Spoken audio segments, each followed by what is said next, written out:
I took my first Holy Communion. That means I drank the blood of Christ and ate the body of Christ. How do you make sense of participation in a ritual like that when you are familiar only with rationalism and materialism and logic? How do you deal with the intersection of the supernatural and the material and the rational? How do you deal with the idea that there is a spiritual dimension that we can interact with and indeed commune with, that the figure of Christ is ever present and can live in you and me through ritual, through baptism, through surrender and sacrifice, by dying unto myself? How can you make sense of something that, when presented in purely material words and terms, seems so insensible, seems almost ludicrous and ridiculous, particularly when there are countermeasures continually in place to tell you that only the rational and material world makes sense? And yet within secularism, the separation of the church and state, a way of life that's based on rationalism and precludes a belief in the supernatural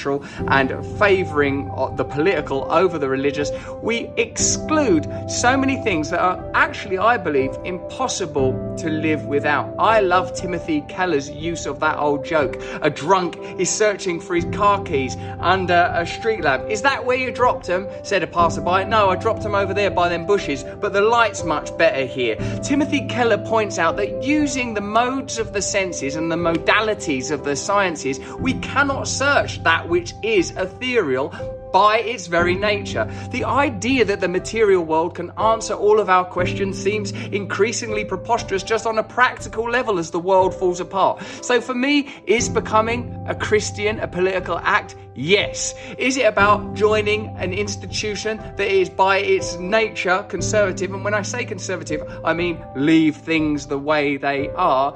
No.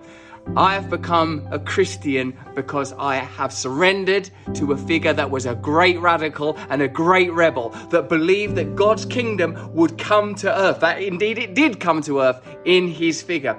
This for me is a glorious, glorious new education, and in spite of my enthusiasm, I've got to tell you, I'm undertaking it with great trepidation and vulnerability because it is very, very new to me. But a new power has come to me. A new glory seems accessible to me. Let me know what your first communion was like. Let me know how you deal with the idea of rituals that seem from a material and rational perspective to be worthy of at least inquiry. And tell me too how you encounter the figure of Christ as a rebel.